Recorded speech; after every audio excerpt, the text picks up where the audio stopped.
Primeiro eu quero, então, agradecer muito o convite do Instituto Vladimir Herzog e das 3 DREs que estão nos acolhendo aqui, principalmente do CEL Aricanduva, que criou um ato aqui de cuidado, né, a proposta da prática do judô e todo um receptivo aqui. Me chama sempre muita atenção quando eu vou nas escolas, essa disposição, né, que as escolas costumam ter, e algo que já vamos dizer, uma espécie de DNA, né, de criar uma ambiência, de passar um ato educativo na forma não da palavra, né, mas da própria construção de um campo de acolhida, da ambiência, do cuidado com o lanche. Eu sempre, vamos dizer, valorizei muito e aprendi muito quando eu ia em escola a compreender isso e perceber os efeitos disso naquilo que nós estávamos ali fazendo, né? Essa potência de transmissão de um modo de ser, né? De um modo de cuidar. Então, quero agradecer. E também achei muito interessante que fosse uma prática corporal, né? Que aqui a Fátima destacou, né? A dimensão da educação integral, e o CEL acho que é um dos, né, equipamentos que potencializa isso, não é o único, obviamente, mas fiquei olhando as crianças, né, e os adolescentes e os professores. Eu acho que nós estamos num tempo tomado, né, pelos modos de relação muitas vezes virtuais, né, que nos apartam um pouco das experiências corporais. E tão interessante, né, ver o trabalho corporal, né, que é uma construção de respeito ao corpo do outro, né, e de relação com o corpo do outro cuidadosa. Eu acho que é muito interessante que as práticas corporais tenham um lugar. Eu acho que a gente também, né, tem muito a aprender com isso. Eu, pelo menos, tenho reparado em sala de aula, não sei vocês, mas eu trabalho numa universidade. Obviamente, nesse momento, eu estou trabalhando com um público mais jovem, né, mas acho que a construção da relação, né, do olhar, do corpo, é uma construção sempre importante. E muitas vezes o estudante está ali, claro, está conectado com o mundo, nada contra a conexão com o mundo, mas acho que a sala de aula hoje é um espaço estratégico, importantíssimo, né, de construção de uma relação mediada pelo olhar, pela afetação do encontro, né? Não sei se vocês têm vivido assim, mas eu tenho valorizado cada vez mais a experiência educativa. Venho, né, de uma experiência bastante centrada no campo da infância, adolescência, por isso também que eu escolhi trabalhar o tema sujeito de direitos, focalizando crianças e adolescentes, porque eu acho que é também o nosso campo comum de ação. Aliás, vou aproveitar só para a gente se localizar um pouquinho. Quantos aqui trabalham com educação infantil? Só para eu ver quantos. Uau, bastante. Quem está no ensino fundamental? Menos, legal. Alguém está no ensino médio? Aqui não, sei que não é. Ah, você, legal, ótimo. Alguém não é do campo da educação e está aqui por outra razão? Vocês são da onde? Da assistência social. Da assistência social, que ótimo. São 4 pessoas da assistência? Todos vocês são da assistência? Que bom, bem-vindos aqui também. Alguém é de outro campo que a gente não tenha localizado? Oi? É que... Tudo bem aí? Posso seguir? Ok, tá bom. Então, eu tive uma trajetória que passou muito pelo campo da assistência, né? Trabalhando, então, com adolescentes em situações... seja então os serviços de acolhimento, os serviços de medida, enfim, de internação para adolescentes, mas depois tive uma trajetória maior no campo da saúde mental, trabalhando com saúde mental da infância e adolescência, quando então fiz uma experiência bastante próxima às escolas. Eu estou contando isso para dizer para vocês, alguém foi me apresentando falando ali da intersetorialidade, né?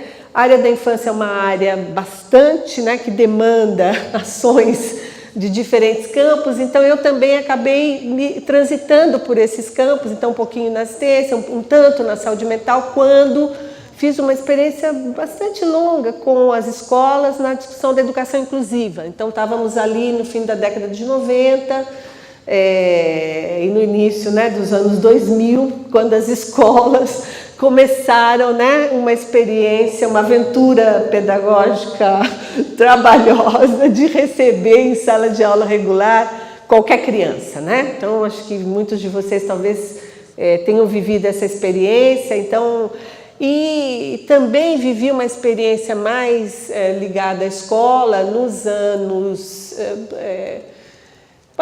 80. Eu fui professora, no final dos anos 80, de escola de ensino médio, de escola estadual, né? Um período muito quente da militância dos professores, né? Eu estou olhando para ela aqui, mas enfim, tivemos ali um momento nos anos 80, né, de muito empoderamento, né, dos professores, de muita luta por melhoria das condições de trabalho, enfim. Mas eu tive também uma experiência no campo da infância e adolescência, num período, vamos dizer assim, principalmente nos anos 80, em que tínhamos crianças fora da escola, né? Acho que vocês sabem disso. Boa parte da discussão e da construção, né, da nossa Constituição passou pelo direito à escolarização, pelo acesso universal, pela permanência, né?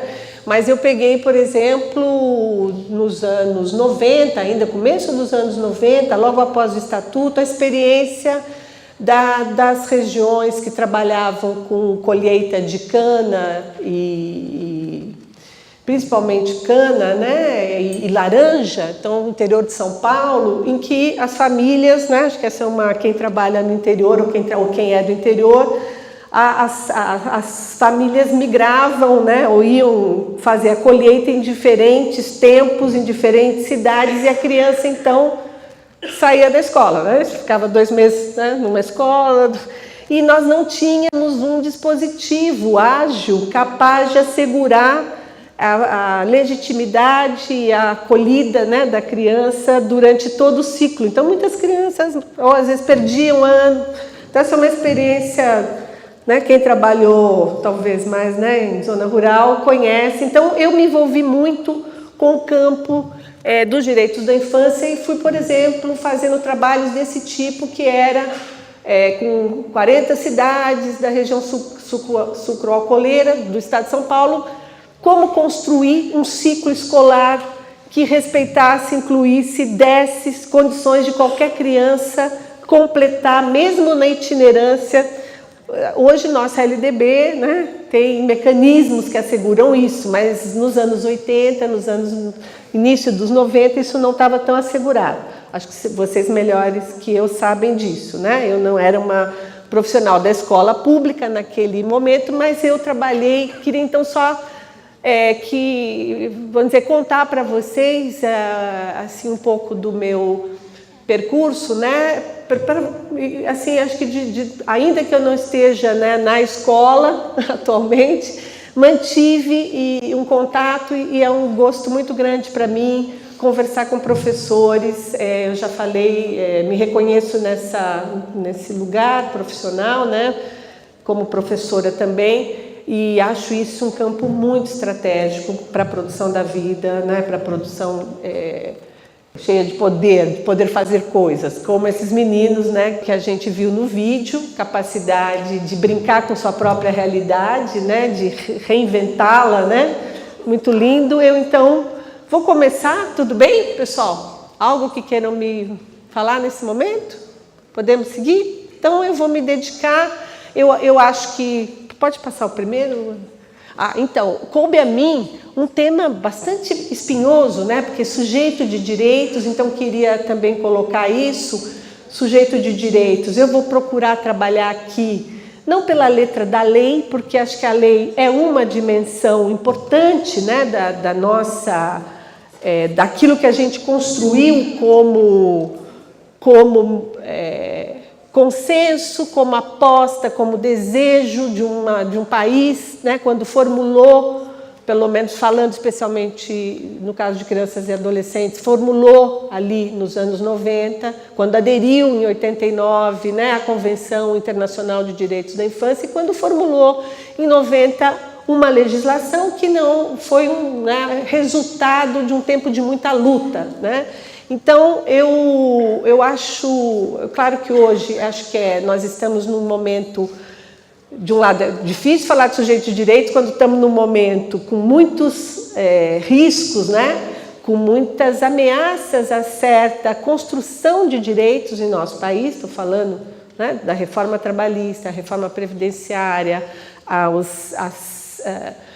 certas modificações nas políticas de saúde, nas políticas de assistência, que vão, então, né, retirando ou, de certo modo, colocando em risco, né, a permanência e a sustentação de certos direitos, o que nos mostra também que nenhum direito está assegurado pela via da letra da lei. Um direito é sempre um campo permanente de construção e de práticas, né, cotidianas. Por isso que eu acho que a escola é ela mesma um campo de práticas cotidianas de sustentação, né, disso que chamamos de direitos, né? Então, quando estava ali na fila, vocês estavam ali assinando, a Fátima, sem querer, foi chamar e falou assim, vem, quem é do respeitar é preciso. E ela falou, quem é do respeitar é possível, né? Eu gostei porque eu acho que é possível, é desejável, né? E é um campo de luta e de ação cotidiana. Então, eu gosto sempre de pensar o direito da infância, não, porque é meu campo, é onde eu também investi, né, minhas energias, parte da minha formação e da minha dedicação, mas é um campo em que acho que seria muito legal, então essa vai ser minha proposta de trabalho. Obviamente nós vamos zelar bastante pelo tempo aqui da fala para que a gente possa transformar esse encontro numa roda de conversa, né, numa atividade dialogada. Eu vou então tentar, porque veja só, se um direito se constitui com base, obviamente, numa luta, ele não né, e ele se sustenta com base num sentido, né, é uma questão a gente pensar se hoje sustentar a infância como um lugar diferente do adulto, para nós é uma questão importante. Qual é o sentido disso? Então, recuperar esse sentido é bastante importante, é por isso que eu vou trazer a história, não, né, uma história fria, mas uma história que nos faz desenhar por que razão, o que foi que passou, que crianças ingressaram, então, ou modificaram sua posição social, né, de objetos de tutela para um sujeito de direitos. Então, nós vamos tentar um pouquinho recuperar essa história para trazer dela o sentido, né, tá? Então, eu gosto sempre de dizer que o sentido dos direitos da infância é uma aposta, um compromisso e um desejo de trabalhar a favor de um criançar. Vou tentar explicar que ideia é essa, tá? Vamos ver também quais foram os pontos críticos dessa construção. Essa construção não está dada, ela não está nem completada, né? Muita gente vai falar, está na lei, mas na prática nós temos defasagens. Mas seria muito importante entender essas defasagens, porque elas estão evidenciando que nós temos tensões, nós temos impasses, nós temos nenhum consenso total, né? Os consensos são sempre, obviamente, eles têm luta, né? Os consensos têm que ser sustentados e o consenso tem que ser construído permanentemente, né? Vou tentar, pensando no campo que nos interessa aqui, que é o campo da educação, trazer algumas pistas para o que eu chamo de um agir criançável, né? De um agir a favor da sustentação da posição da criança, como uma posição que nos interessa sustentar. Depois vamos abrir para a discussão de situações concretas que vocês queiram trazer ou para qualquer pergunta que vocês tenham, tá bom? Tudo bem? Trabalhar desse modo? Legal.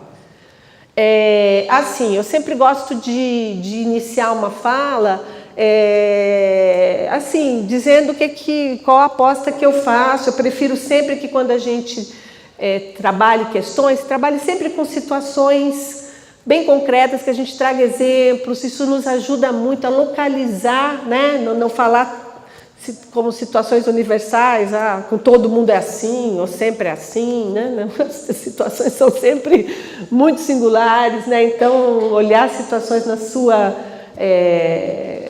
suas contingências históricas é bastante importante. Vamos tentar, acho que essa é uma atitude que a educação preza, que é sempre uma atitude inclusiva, no sentido de fazer caber na conversa qualquer coisa, qualquer fala, livre, né, de preconceito. Claro que aqui está sendo gravado, nos coloca um certo constrangimento, mas a Fátima me disse que as perguntas podem ser feitas tanto ao vivo quanto na forma escrita. Então acho que, né, e acho que caber qualquer pergunta aqui, obviamente relativa ao que a gente está discutindo. E acho que também uma atitude que hoje a gente tem sido, vamos dizer, os direitos da infância são uma construção dos anos, né, vamos dizer, ela se situa muito no pós-guerra, né, pós-segunda guerra principalmente, mas hoje, né, a gente, século XXI, sociedades complexas, outras questões, a gente tem, a sala de aula está tomada, né, por outras vidas, marcas de, né, as crianças e os adolescentes também marcados por outras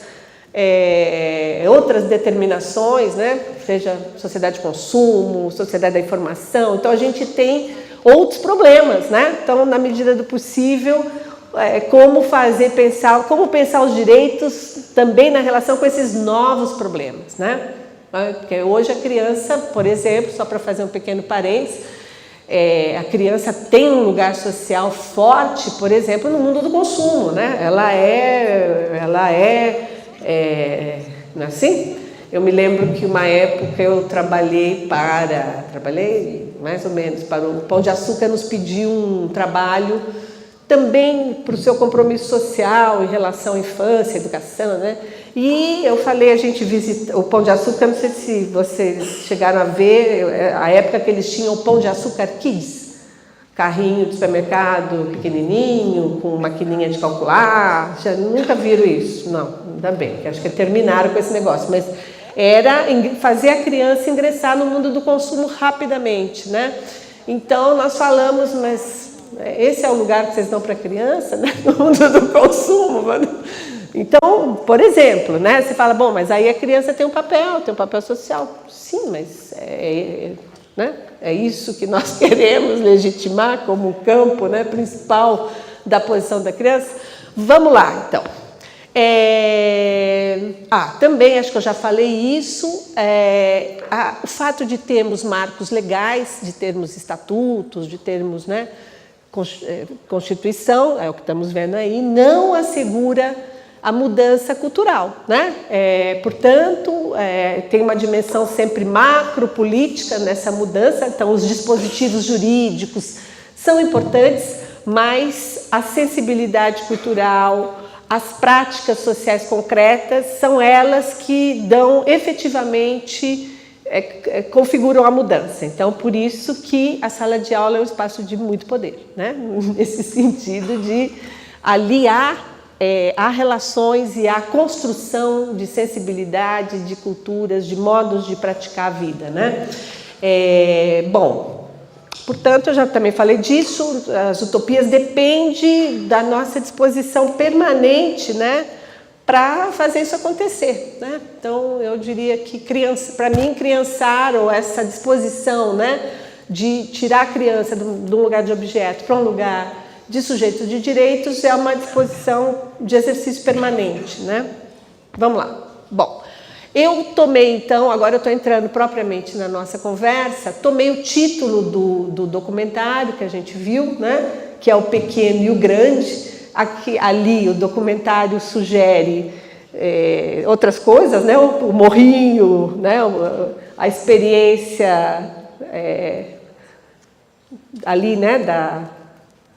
Da montagem, né? Relativa também à experiência da comunidade do morro, né? Mas aqui eu estou tomando, então, O Pequeno e o Grande para trazer para a nossa conversa e abrir com ela a ideia de que a relação de idade é uma relação de poder. O que eu estou querendo dizer com isso? Então, normalmente, a gente costuma, hoje eu acho que a gente tem, até como um fruto do que foram as lutas do século XX, principalmente as lutas da segunda metade do século XX em relação aos direitos das mulheres. O século XX assegurou um conjunto de direitos, por exemplo, que as pessoas com deficiências, né, as pessoas com transtornos mentais, então são lutas que foram, né, abrindo um campo, né, de inclusão na cidadania de pessoas que estavam fora desse campo, mas a gente costuma, com mais facilidade, pensar classe, gênero,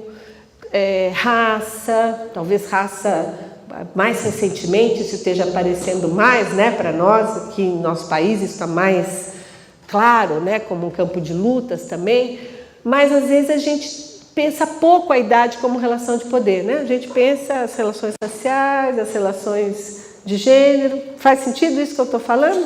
A gente pensa menos a idade como uma relação de poder, porque a gente talvez tenha mais naturalizado para nós a diferença adulto-criança como uma diferença quase que natural pela posição corporal, né, o pequeno e o grande, e pela vulnerabilidade estrutural da infância. Ela é real, né? Um bebê precisa ser alimentado, então é real que a gente tenha uma vulnerabilidade estrutural da infância, né? Uma vulnerabilidade constitutiva, né? Mas que essa vulnerabilidade constitutiva se transforme numa relação de poder, né? E que o outro, então, seja objeto das minhas, né? Da minha autoridade, é uma questão. Então, vamos entender, e é isso que os direitos da infância problematizaram, tá? Trouxe aqui de abertura uma frase do... não está passando inteira. Do Benjamin, mas ele está dizendo como é que a experiência dele de criança e de jovem, ele sentia ser vista pelo olhar adulto sempre como uma experiência de menor valor, né? Porque não séria, não sóbria, sim. Então, ele está falando da desvalorização da infância e do jovem em relação ao adulto. Vamos para frente. Eu vou, então, começar a desenhar, vou fazer isso um pouco mais rápido, qual vamos dizer assim, acho que todo mundo aqui conhece um pouquinho, que nós temos dois grandes documentos, né, de direitos humanos aí da infância, um que se situa ali em 58, né, a Declaração, e depois 89 a Convenção Internacional dos Direitos. Convenção diferente de declaração. Declaração é, a princípio, um conjunto, né, de direitos que a gente deseja. A convenção, você já diz, eu vou fazer. Essa é a diferença. O Brasil assinou a convenção em 89. Então, mas a construção, veja só, de 58 para 89, muitos anos se passaram, porque imagine o que era juntar países diversos, com culturas diversas, com modos de pensar a educação e de trabalhar a socialização de suas crianças de forma diversa. Imagina o que foi construir um consenso mundial, né? Então, estamos falando de um consenso. Mas, então, eu quero dizer que a construção desse consenso teve um debate antes. E nesse debate, a gente tinha dois grupos principais, assim, duas posições principais. Gente, é claro que né, a gente às vezes olha as duas posições principais, no meio, essas posições são, né, elas também têm pequenas diferenças, mas aqui eu estou destacando que no momento em que crianças e adolescentes foram reconhecidas como principalmente objeto de violações muito grandes, vamos pensar na guerra, Segunda Guerra, por exemplo, o número de crianças órfãs, né? Ou que as mães estavam trabalhando, os pais estavam no campo de batalha e as crianças, quem cuida, então vamos pensar as políticas de assistência social, né? Elas têm aí um papel, elas emergem aí com um papel muito importante. Nesse período, obviamente, então foram situações muito concretas que levaram a pensar necessidades de criar certo campo de proteção para a infância. Você tinha duas turmas. A turma que dizia assim, ora, criança não pode ser sujeito dos mesmos direitos que os adultos, porque eles não são iguais, né? Eles não têm as mesmas capacidades, não devemos fazer assim. E que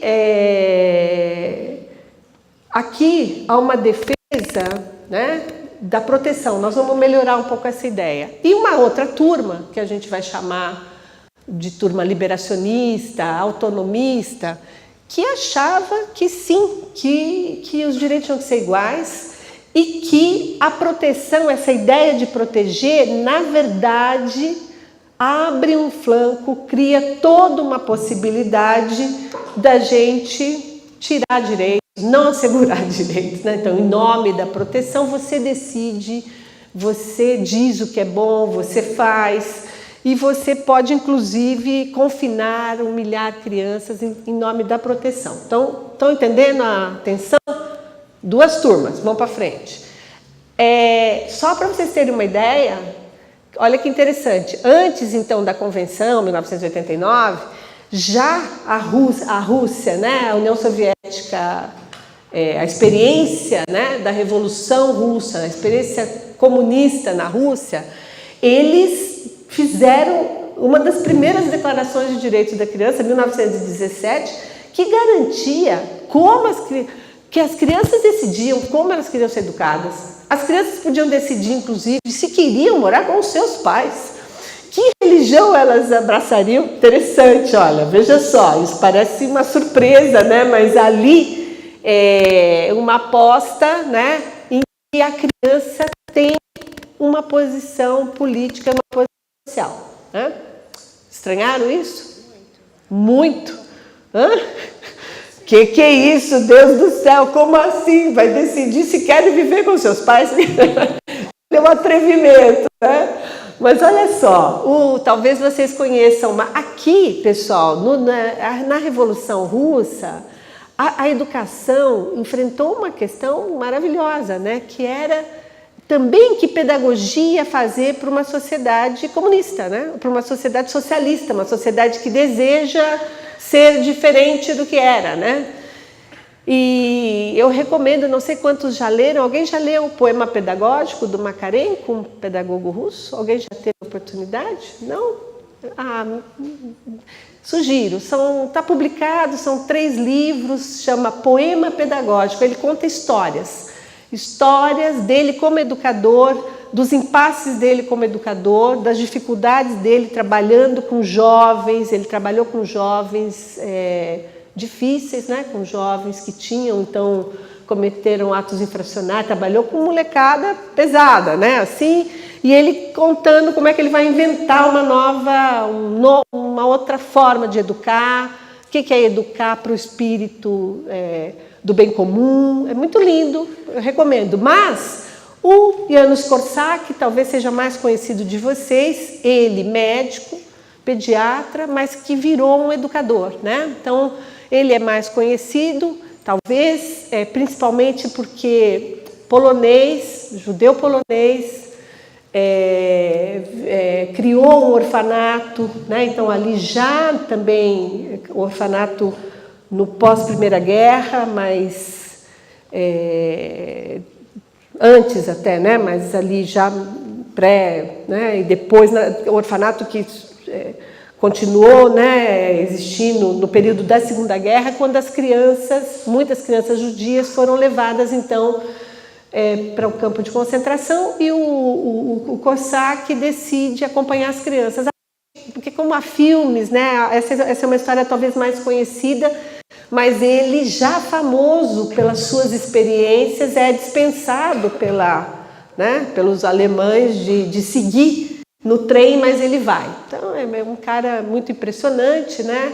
E ele criou um lar de crianças que ele experimentava a posição ativa da criança na forma de jornais, parlamento. É muito linda a experiência dele. Vou deixar... Ana, está vendo em cima? Tem 2 livros. Um é um livro propriamente... Alguns livros dele, do Cossack, foram publicados no Brasil. Direito da Criança ao Respeito, Como Amar uma Criança. Ninguém da educação infantil nunca leu o Cossack? Alguém já leu? Ah, tá. Legal. Lindo, né? Enfim. Vamos, então, ver o que o Cossack... Pode deixar passar? Eu estou passando um livro dele e um livro sobre ele, para vocês irem, né? Eu não sei, mas eu ainda sou... Vocês fazem isso como professores? Levar livro e passar na sala de aula? Acostumei a ler tudo no computador, eu preciso materializar. Então, eu sempre trago livros. Vamos lá. Peguei uma frase aqui do Cossack, só para a gente ver como, então, o campo da infância, isso que depois vai virando o direito, já era uma experimentação ativa, né, de muitos educadores, né? A criança merece que você respeite seu sofrimento, mesmo que a causa dele tenha sido a perda de uma pedrinha.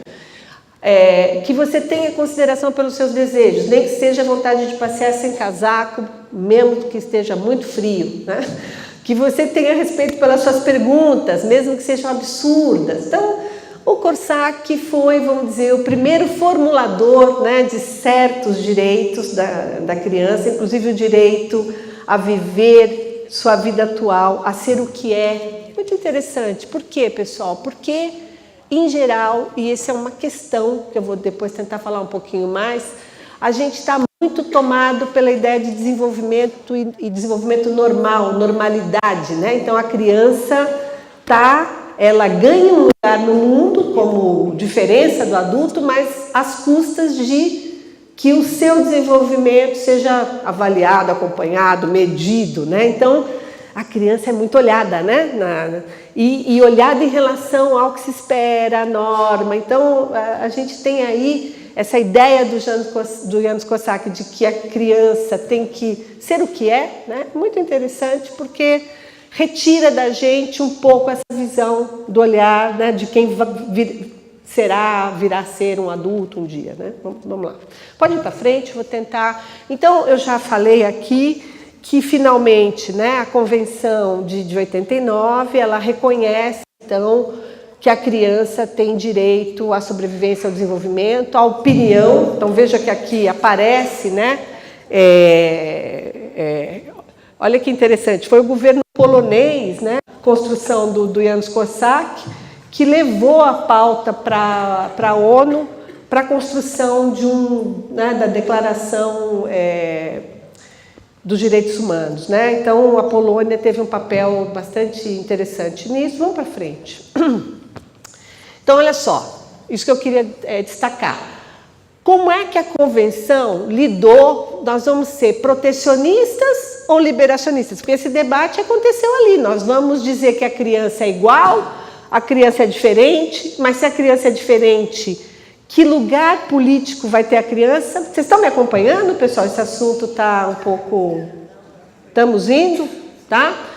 Vou tentar ir um pouquinho mais rápido. Então, o que eles fizeram, né? Eles fizeram uma espécie de... Vamos então, tomar as duas posições. Vamos considerar que criança não pode ser tratada igual, ela tem uma diferença, então ela precisa de direitos de proteção e provisão, vamos dizer assim, Os direitos da infância, então, quem lê lá no Estatuto, talvez, se a gente às vezes lê o Estatuto, claro, né, ele detalha demais, então a gente perde às vezes o sentido, né, do que está se apontando ali. Claro, tem que detalhar mesmo, a lei é mais detalhada, mas ali há direitos à vida, não é assim? Direitos a viver, direitos a ser alimentada, direitos a ser cuidada, né? E direitos a crescer, né? Escola, né? Direitos à provisão e direitos à proteção. O que quer dizer isso? Se alguma criança, alguém fizer algo, for violada, for machucada, ela vai ter uma proteção especial, né? Então, por isso vai para a vara da infância, vai ao conselho tutelar, assim. Então, ela tem direitos de ser protegida de qualquer ameaça à sua integridade. Esse é um dispositivo forte, né? Que muitas vezes, não sei se vocês têm essa impressão, infelizmente, né, ou até porque nós temos ainda um campo de graves violações, né, a gente às vezes só olha muito o direito da infância pela ótica da proteção contra a violação, né? Mas claro que os direitos não, o direito a ser, a viver, né, a ter saúde, a ter educação, a gente sabe disso, esse conjunto de direitos. Porém, o povo que falava, não, de infância, relação de poder, não, se a gente não dá, né, direito político, direito à participação, a criança vai ficar numa posição com muito risco de ser tomada, né, como objeto das decisões do adulto. Então, a convenção falou, não, vamos, direito à participação. Se a gente olha hoje, então são 3 pesos os direitos, né? Provisão, proteção, participação. Se a gente olha o nosso estatuto e as nossas práticas, os direitos de participação são bem, assim, pouquinho. Quem lembra de um direito de participação de crianças e adolescentes aqui? Alguém lembra algum? Na escola tem um forte, direito ao grêmio, né? Participação estudantil, participação, né, política dentro da escola. Tem grêmio nas escolas? Tem? Vocês foram gremistas quando eram estudantes?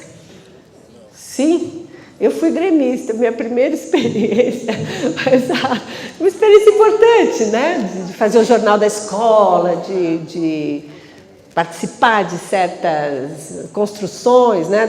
As assembleias. Vocês têm tido experiências de assembleia, escola? Sim? Não? Bom, enfim, então, bom, vamos para frente. Só volta um pouquinho. Acho que, então, pessoal, a gente talvez possa dizer participação de outro modo, que vocês conheçam mais. Autonomia, né? Então, qual é o enrosco da nossa questão com a infância? É um bom enrosco, que a convenção falou, tá bom, nem vou falar que a criança é totalmente autônoma, nem vou falar que a criança é totalmente objeto de proteção. Eu vou dizer que são as duas coisas. E como é que a gente se entende com essa tensão? Então, é um problema, né? Porque a criança demanda, não, mas eu já tenho idade para fazer isso, não, mas eu já sou autônomo, não é assim?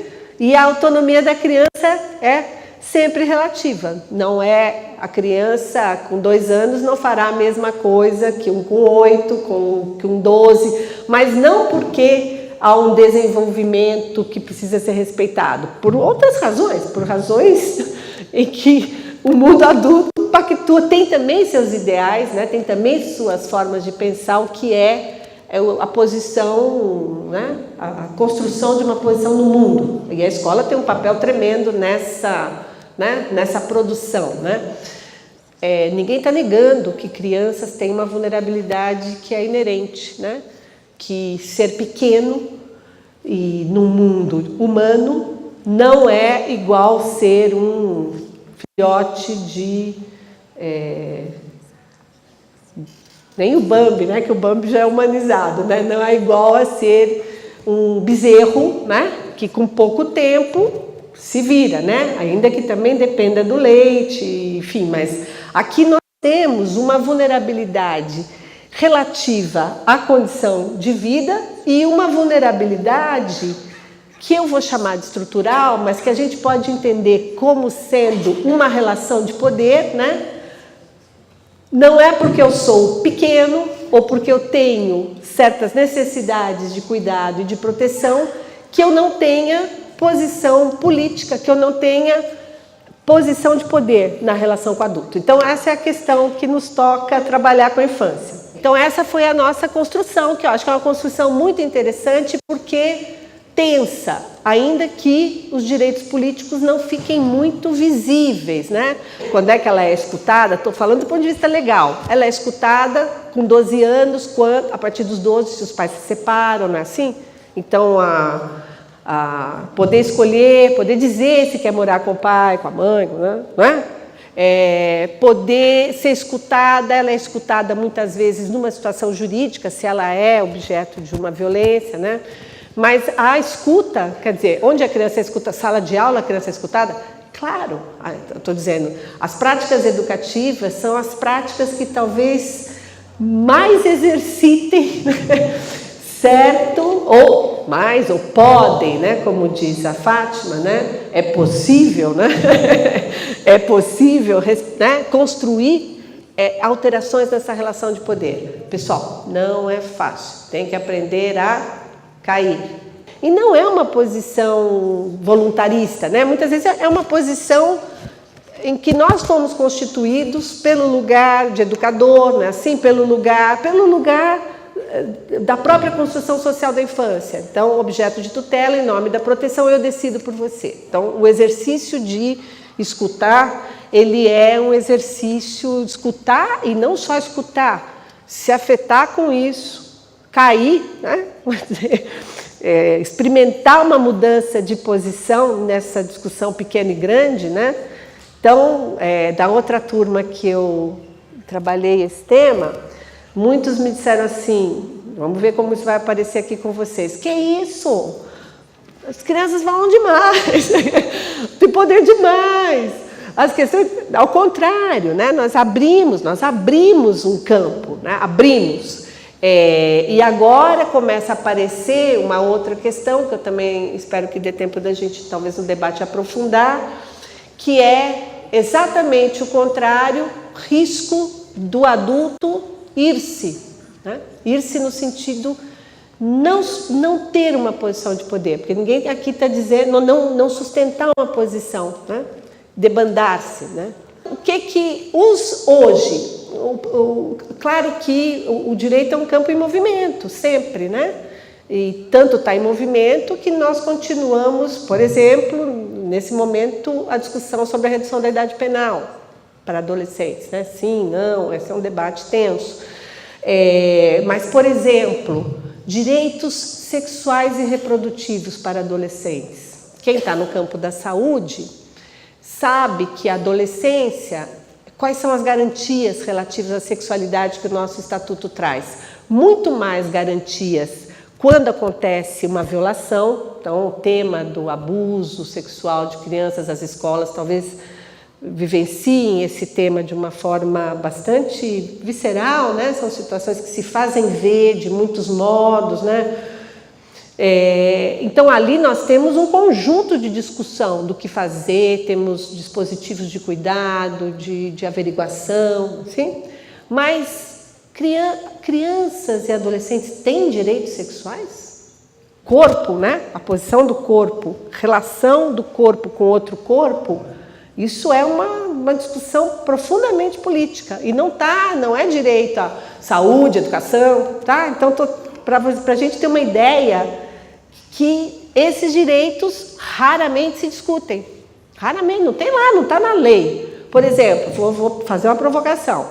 Adolescente de 16 anos tem uma relação com outro adolescente de 13. É estupro? Vamos dizer, né? Porque é menor de 14 anos, então configura uma relação de violação do outro. Dá para entender o problema?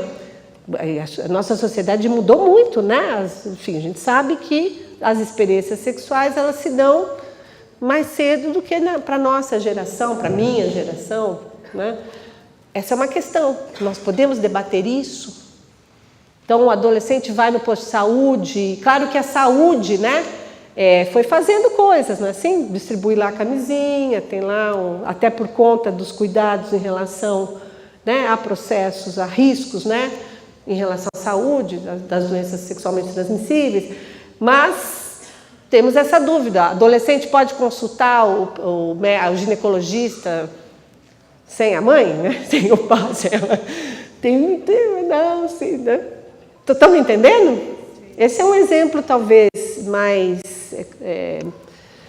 quando eu falo de direitos políticos, né, parece que a gente está falando de participação política estrito sensu, eu estou falando de direito político, direito a tomar decisões, por exemplo, em relação ao como você transita com seu corpo, com suas escolhas, né? Sim? Tá, então esse é um bom exemplo, um exemplo bem provocativo, né? O que fazer. Hoje, nós temos, nos vários campos aí do trabalho com infância, um conjunto de praticantes, né, das políticas, trabalhadores das políticas, que estão provocando a gente a pensar esse direito a ter direitos, né, que é a nossa condição, né? Essa possibilidade de armar novos direitos, essa historicidade dos direitos, né? Então, inventar direitos e brigar por essa posição, né? Muitos acham ainda que há a nossa legislação se inclina para o cuidado e para a proteção e pouco para a discussão da igualdade ou da relação, para essa alteração na posição da criança em relação ao adulto, tá?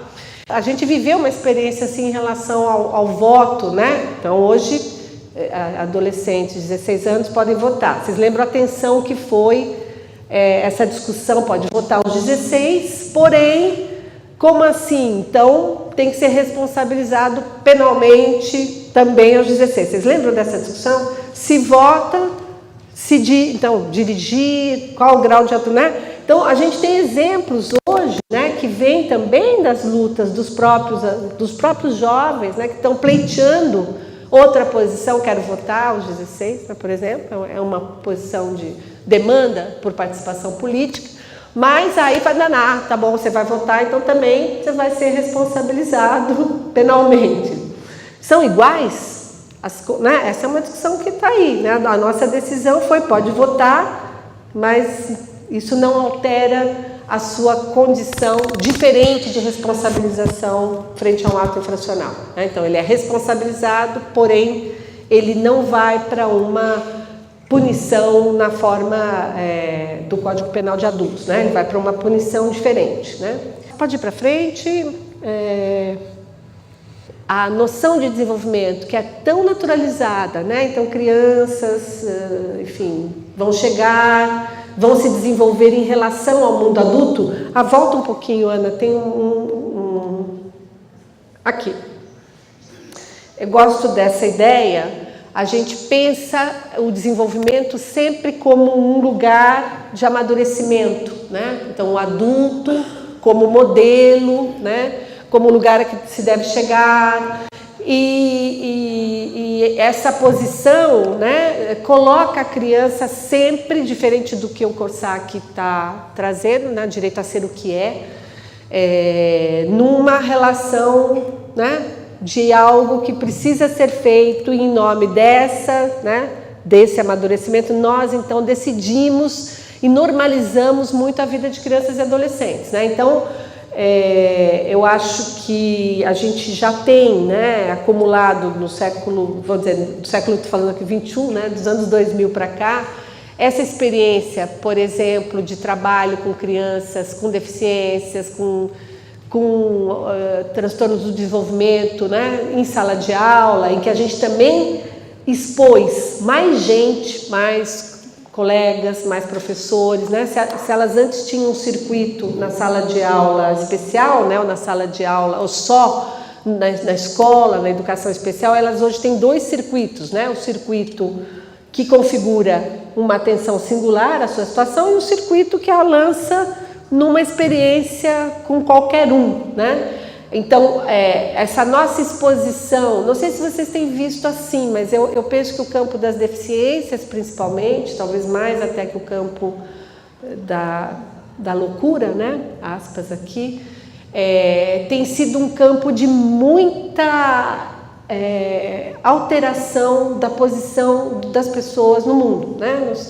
Então, hoje as crianças com deficiência, a gente tinha aqui no judô um garoto, parecia Down, né? Mas sim, digo assim, né? Essa é uma experiência hoje comum ao nosso lado e que trouxe, né, para qualquer uma mudança também na nossa forma de ser. Vocês vivem isso? Viveram isso? Têm vivido isso? Essa é uma experiência de mutação da posição, da normalidade, né? Que também nos custa a nós, né?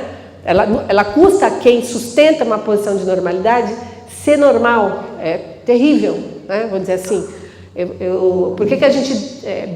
Por que o século XX brigou também pelas diferenças, né? A Fátima trouxe a frase aqui do Boaventura, né, na abertura. Por que a gente brigou pela diferença? Pelo direito do outro a ser? Sim, mas também pelo direito de qualquer um a não ter que ser aquilo que está só na norma.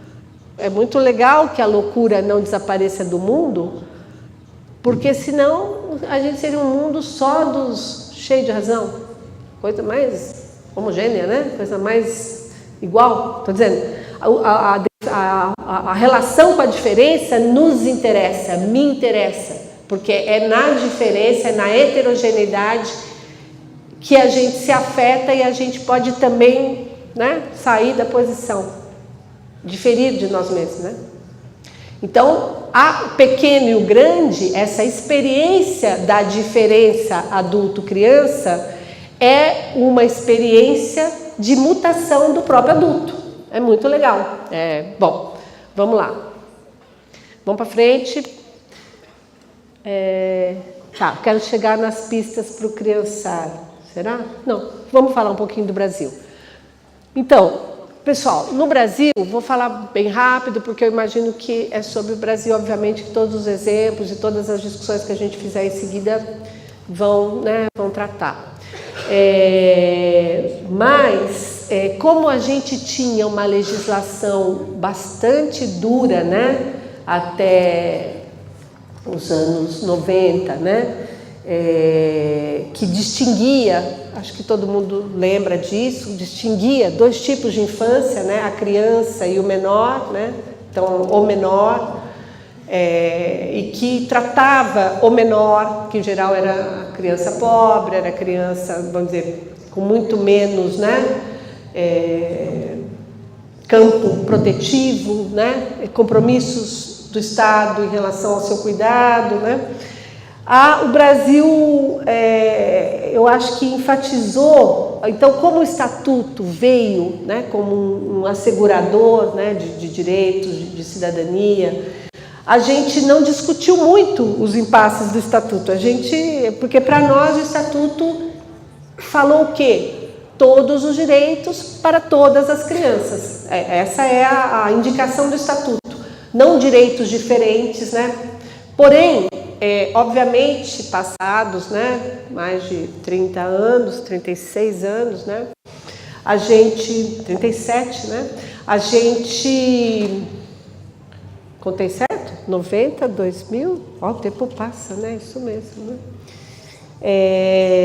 A gente tem ainda crianças que ficam fora de todos os direitos para todas as crianças. Vamos pegar, por exemplo, criança em situação de rua, situação da escolarização de criança em situação de rua. Dificílimo pensar. Eu, nos anos 90, me meti num projeto ali no centro da cidade para, vamos dizer, para a gente criar mecanismos de escolarizar qualquer criança. Uma loucura. Eu me meti nessa loucura. Pouca gente topou, a gente não conseguiu sustentar essa ideia, mas por que não? Como pensar que a criança, como é que ela consegue sustentar, como é que a gente consegue sustentar um processo de escolarização? Possível?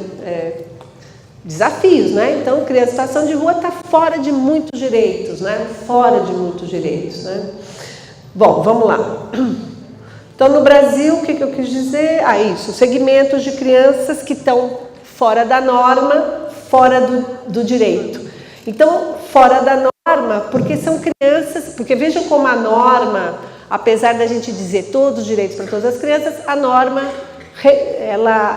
a norma da criança, mais ou menos, né, esperada, nem sempre ela, quer dizer, a criança em situação de rua ela é uma criança que nos evidencia esse lugar da criança que não tá na casa, não está na escola. Como é que assegura, né? Como é que cria um campo de direitos efetivos para essa criança? Essa criança pode escolher coisas, como é que ela, né? Como é que ela se inscreve no mundo? Vamos lá. Pessoal, vou tentar fazer uma conclusão para a gente abrir a conversa, tá? Só passa para frente e vê se tem alguma outra coisa. Tá. Não, é isso mesmo. Então, vamos lá. Então, eu gosto de dizer que a gente pode, vamos dizer assim, qual seria, como é que a gente trabalha a relação de poder criança-adulto. Eu chamo isso de uma atitude criançável, ou de uma disposição criançável, né? Eu perdi a prancha que falava, mas eu vou voltar a isso, que não há, quer dizer, entrar numa experiência de pensar que criança é um sujeito social, socialmente ativo, né? Não, socialmente posicionado, que ele tem poder político, que ele tem poder de interferir na vida, que ele tem o que dizer, né? Sustentar essa posição não quer dizer que o adulto perca posição. O adulto tem que ter posição, que não precisa ser necessariamente posição de adulto, porque isso que eu falo, o adulto também é uma construção social, pessoal. Ser adulto o tempo todo tem pesos, né? Quer dizer, como poder também variar, né? Mas o que eu quero dizer é que estar com a criança não é como o pessoal da outra Dre falou, mas como assim, né? É muito poder para a criança. Então, como é muito poder para a criança, significa que a gente também tem que exercitar uma posição, uma nova posição, mas não é uma posição destituída de poder. É uma posição em que a gente pode, porém a gente não pratica ali uma relação em que a criança é objeto da proteção, ou é objeto totalmente das nossas decisões, né? Ou não é objeto, né? Como é que ela passa a ser sujeito nessa conversa, né? Então, eu estou trazendo aqui 3 ideias, são muito simples, mas que eu tento sempre praticar e que eu tento, como professora, praticar na minha vida e tento praticar na relação com crianças e adolescentes, né? Uma primeira pista, que eu chamo de pista da delicadeza, que é uma pista muito fácil da gente visualizar se a gente pega a experiência de como nas culturas indígenas, principalmente, se trata, como é que os grandes tratam os pequenos, né? Que muitas vezes, já viram essa cena, né? Ficar de cócoras, né? Modificar uma posição corporal. Não sei se eu gosto sempre de lembrar do filme ET, quando ele cai e ele começa a olhar, ou mesmo Terra de Gigantes. Não sei se era do tempo de vocês, eu assisti esse seriado. Alguém assistiu Terra de Gigantes? Isso, Terra de Gigantes. Então o cara está no mundo de grandes, e o cara, né, aquelas pernas, e o ET aquelas pernas. Eu lembro disso porque eu acho, a gente não tem a dimensão dessa posição. Às vezes, mesmo dando aula, né, a gente ocupa sempre a cena, não sei, eu fico muito de pé às vezes, mas o outro sentado, né? Tem sempre questões de relações de poder no nosso modo de estar, né? A gente precisa pensar nisso, eu costumo pensar. Me lembrei, tem um museu na França, que chama Museu da Criança, que é uma casa inteira montada para a altura, para o adulto sentir o que é uma casa feita para adultos e que os pequenos não têm, portanto, né, você vê tudo muito lá no alto, né? Tem fotos, dá para visitar virtualmente, mas é muito interessante, né? Hoje até a arquitetura tem tomado um certo cuidado, não em função de outras questões, né? De fazer a luz mais baixa, né? Assim, interruptor. Problema para os pais que têm que segurar as crianças para não meter o dedo onde não deve, mas eu estou dizendo, a gente tem como cuidar, né? Mas é uma disposição. Então, eu chamo de regra da delicadeza ou da lateralização, que é isso que é como estar não acima, não sobrecodificando, não, vamos dizer, né? Trabalhando, né, numa posição autoritária, né? Mas experimentando uma certa lateralização. Tá. Tudo bem? Depois podemos explorar. Pista da energia. Isso aqui eu aprendi lendo Macarenko, que falava assim, a questão minha não é ser enérgico, porque frente ao que ele vivia ali, né?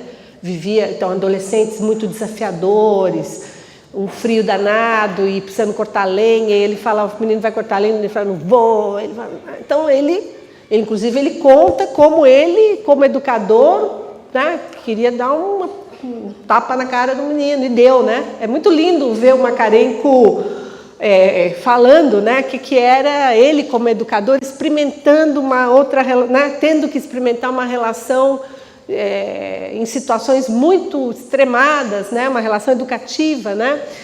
E ele fala, não, eu não tinha que ser tão... A minha questão não era ser enérgico, disciplinador, mas eu precisava ter uma posição muito firme, né?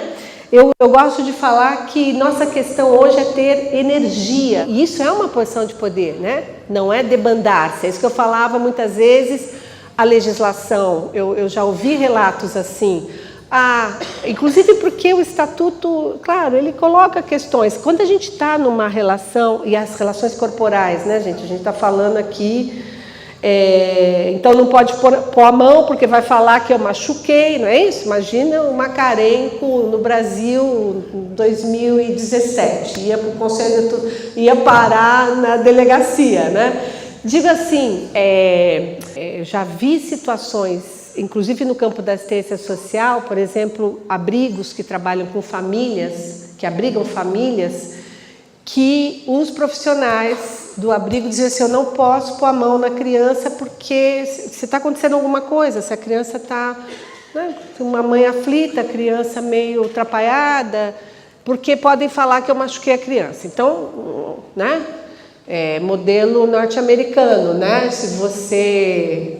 Qualquer coisa vira assédio, vira violência, né? Então, risco da gente interpretar uma regra bastante interessante, né? Que nos impõe certo constrangimento na nossa posição de poder passar, né? A exercitar uma força física, né? Em relação a alguém menor, pequeno. Que nos tira uma posição de energia e de sustentação de uma função educativa, de cuidado. Acho que vocês sabem o que eu estou falando, né? Eu acho que a sala de aula pede uma posição de muita energia. Nenhuma criança, a ampliação da expressão da criança, do direito à opinião, do direito a se mostrar, a se desenvolver no sentido de dar lugar para suas potências, né? Ela não se faz se os adultos não fazem isso. Acho que agora cheguei no ponto, é isso que eu quero dizer. Não há criança que amplie sua expressividade se o adulto não experimenta isso. Dá para entender isso que eu estou falando? Se o próprio adulto não exercita essa experimentação, né? Na vida, por isso também... A formação do professor, por isso a importância do acesso do professor ao mundo da cultura, por isso o professor tem que poder ir no cinema, tem que poder ler, tem que poder ter espaço para pensar, se o professor não varia, não difere, não tem uma multiplicidade de expressão, ele também, né, não sustenta isso, é dificílimo. Pista do multi... Aqui é uma brincadeira que é o seguinte, tinha um psicólogo que trabalhava com... Ele é vivo, trabalha ainda, com desenvolvimento de bebês. E ele diz assim, quando ele tinha 7 anos, ele viu a mãe com um bebezinho no colo e que ele entendia a linguagem do bebê e entendia a linguagem da mãe. E ele via que a mãe não estava entendendo o bebê, que a mãe não entendia tudo do bebê, porque ele, criança, né, falava assim, eu ainda era bilíngue, não quero perder essa experiência de transitar por muitas línguas, né? Então, eu acho que o exercício educativo, né, o exercício da prática educativa, ela pede sempre um exercício de trânsito em muitas línguas, né? Esse é um exercício que nos exige não apenas corpo, mas muita exposição nós mesmos, né, a uma variação, a nos expor a muitas perspectivas, a muitas línguas, né? Então, gosto de brincar com essa ideia, acho que podemos ir encerrando. Última, não se faz isso sem turma, sem coletivos, isso não se faz sozinho, né? Sem sustentação, junto à própria escola, junto ou no caso da assistência, junto aos colegas, junto à equipe, junto às outras políticas, né? Por isso a experiência de enredamento, de articulação, ela é fundamental, ainda mais no nosso tempo. Aqui eu já falei, eu tinha trazido algumas ideias para abrir a roda, para abrir a conversa. Uma é essa dos direitos sexuais, a outra eu acho que para a gente poder pensar a relação de poder, a gente tem que poder distinguir conflito de violência, né? Essa é uma questão forte para a gente pensar, quando hoje estaríamos também perdendo certas diferenças entre o adulto e a criança, né? Então, quer dizer, risco do infantilismo, de uma infantilização dos adultos, isso é um modo de gestão social também, né? Quando a gente perde lugar. Estou falando aqui, pessoal, eu sempre falo mal da Xuxa. Não da Xuxa, porque não é a Xuxa, né? Mas uma produção. Vocês lembram lá, uma época que eu ia em festa de aniversário de adulto ou de criança, e as musiquinhas da Xuxa, os adultos cantando Hilari Hilari, vocês estão... Esse é um exemplo, vamos dizer, infantilizar o adulto é uma forma de tirar potência política do mundo adulto. Prestem atenção. Então, vamos pensar assim. Então, nós temos aí também certos riscos, né, dessa dissolução de fronteira. Então, o que nós estamos falando aqui é que o criançar é para qualquer um. É para a criança e é para o adulto, mas não é infantilizar, porque a criança ser infantilizada é uma posição que diminui sua potência de ser, né? Porque na infantilização ela é... O que é alguém infantil? Quando a gente diz, mas tu é infantil. Quando a gente fala, quando a gente quer ferrar com o outro e chamou de infantil, já não fizeram isso assim? Relações amorosas, mas você é infantil, você é infantil. Ou quando a gente fala, mas que infantil? A gente não usa o infantil nesse sentido de uma imaturidade, impossibilidade de ação, não é? Não usam o infantil nesse sentido?